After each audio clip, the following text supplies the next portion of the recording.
Good morning, flower friends. It's Madonna from Eastside Flower Farm, Los Angeles, California, Zone 9. It is Monday, February 19th. It is 52 degrees in the glass house at 7:18 a.m. It is windy and storming and cold again. I cannot wait for springtime. So we're just going to do a quick update here in the glass house. I just came out here, turned on a few of the lights just to see what's going on. So we have, I'll give a quick update. The glass house, it was actually a carport, and it just had this frame right here in the back, and my husband framed it all in, put windows. We have 4 huge windows on the side, a 6-foot and a 10-foot, an 8-foot and a 6-foot slider on either side. We've got a solar panel outside. Let me just turn you slowly. Solar panel outside. There's a battery right here behind this wall.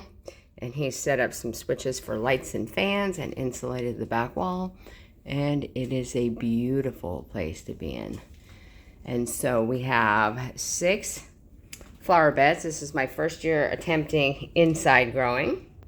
It's a little bit different. Oh, let's let Stevie in. Here's Steve. Come on, Mom. Come on. Steve, Mom. Come on. Okay, let's let her in so she can get out of the elements. So we took culverts, cut them in half. So we have 10-foot sections. These are 2-foot, 2-foot, and they were by 10. And so we cut them in half, and Wally, I'll show you what he did right here. Took some hog panel and screwed into the side, secured it with the vinyl roofing, and then we put holes in the bottom, drain holes, and filled it up with dirt and compost, and so we decided to grow in here. So then I had put netting, that plastic netting, on one of the rows, and it was just crap, and I couldn't get it tight enough, and it was terrible. So Wally had said, well, let's get some hog panel and put it on there. So we just screwed some boards into the side, they're actually on the inside here, screwed them in to the culvert, and then we drilled a hole.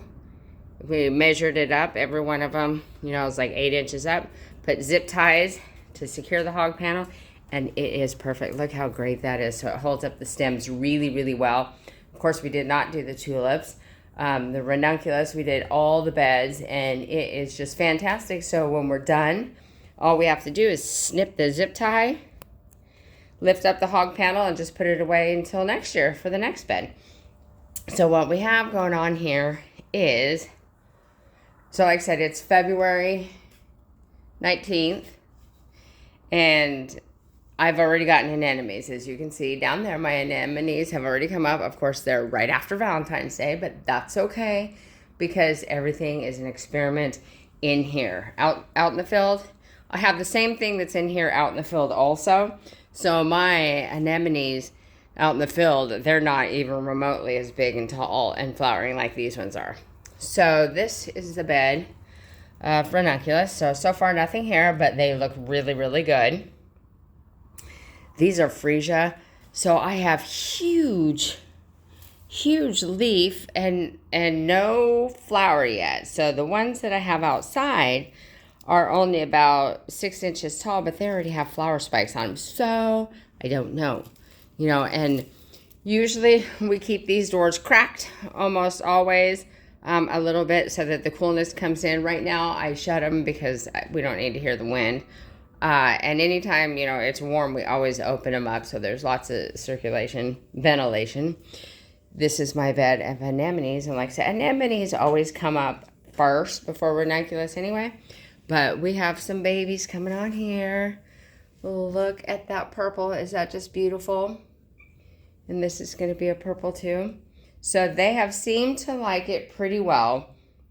So when we first put our beds in here, in October, I had them running east and west. Well, then, of course, the first 2 rows got light and the rest of them back here did not. So I decided to move them north and south. So with that being said, I forgot to tell you guys that when we did this, we actually went to Harbor Freight, and there's these little caster, like moving furniture caster things. And so, see, they have wheels on them. So that each culvert has 3 on there. So you can move them around, you can wheel them around. Well, of course, they're a little bit heavy. They're not easy to move around because when they're full of dirt and they're wet, you know, they have some weight to it, but easy enough. So I was able to do this mostly by myself. And then Walt came in and helped me. So now that it's north and south, they get all the light from, you know, east, west, and south. This is south facing. So the north wall is solid, but we also have the top on it that, you know, Walt also insulated, and he made these little rod things to hook up there to keep it up there. Yeah, pretty ingenious. We have debated whether we should take this first panel out and put clear. And I'm not sure yet. We're going to have to wait. We're going to see how this does first, because like I said, this is definitely a trial. So I'm a little concerned that I have no flowers here yet, but I do outside. And there's so much leaf growth. So this I don't know. The anemones are doing really, really well. Here's my little propane heater just in case I need it. And I've only had to turn it on one time when I was out here potting up plants. Ranunculus, like I said, they look good. They're just no flowers yet, but they will. So here's my tulips. What I did is I did some tulips in here. You can see right there is going to be my problem that I was worried about. Oh, there you go. So here's some tulips here. And then I chose to try them in crates also this year. And I planted none outside in the field.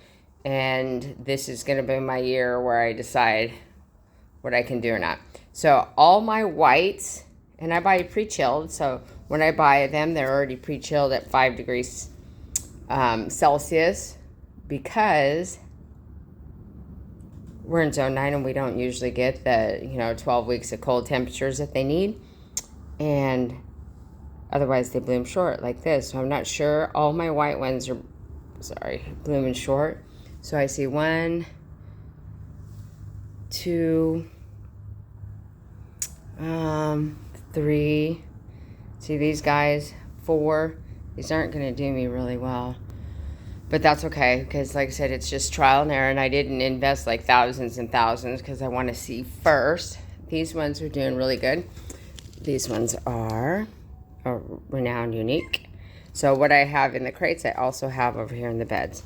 So we will, let's see, what's up. Hi, Mom. What? So over here, also in the culverts, again, the whites, I see a bud right there. And right there. So these, and see all these, they're short. So, I'll have to do some thinking on that one. Oh, they'll see, girl.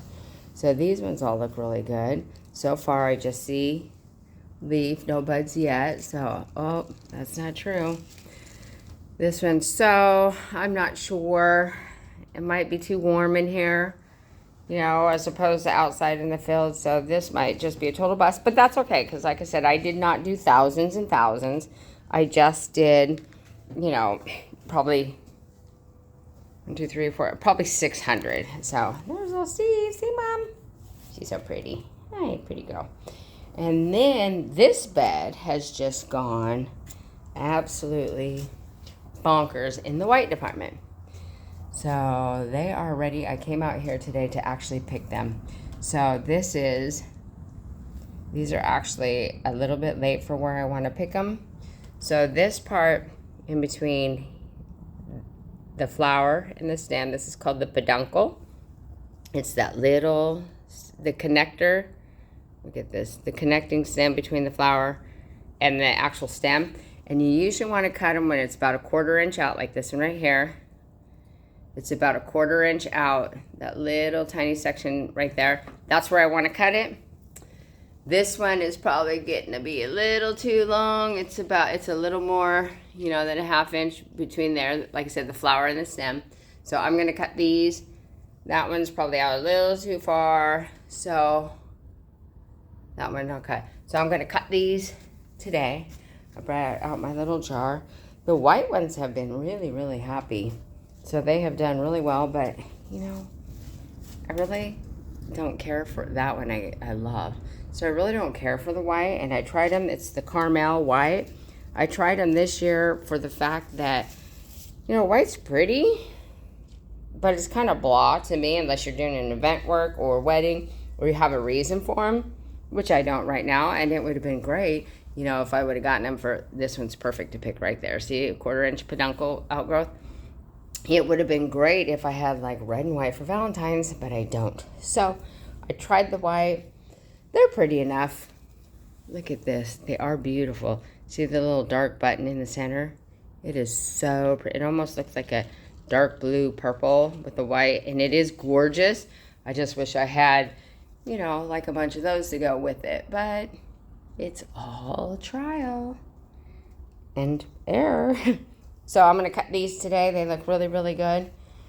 And Steve's over there, you know, walking around the tulips. So I have to think, I mean, these tulips, even though they're short, I'll go ahead, as soon as they start, get some color crack, I'll go ahead and pull them. And, you know, I can do short little vases with them. And everybody loves flowers. They don't have to be long. They don't have to be, you know, 2-foot stems, unless you're a designer or you want them that way. So it is just, like I said, it's all trial. I haven't really decided yet if it's going to be worth it or if I have the wrong plants in here. Tulips, I think we're going to have to do them in the field. Or maybe just not do the white, because so far it looks like primarily the white is going to be short. And the freesia, I don't see any flower stem shooting up at all. Just lots and lots of leaves. So it will be, I did not invest a whole lot in this area just because, like I said, it is my first year. So I have to really get this figured out. So now over here, I have a whole bunch. I do a 1-day sale in the spring. My plants, I put a lot in the field, and whatever I have left over, I do a 1-day sale. Half of these are going in my field. It's just been wet forever, and I haven't been able to do that.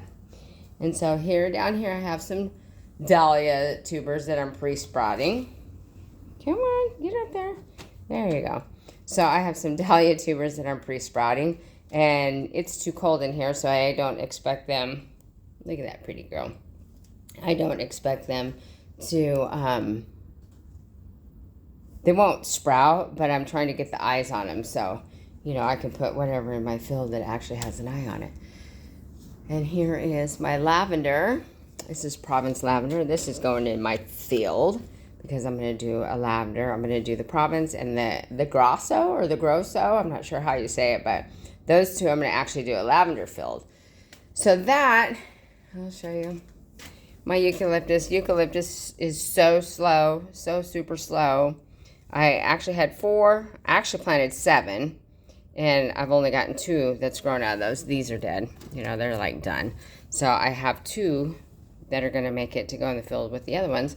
So that is an update of the glass house and things that are growing. And so far, the caramel white anemones is the star of the show. But I'd love to have a little bit of color.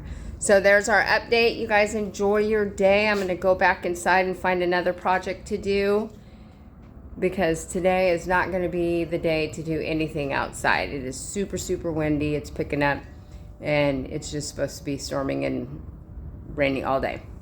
All right, guys, take care. See you next time. Bye-bye.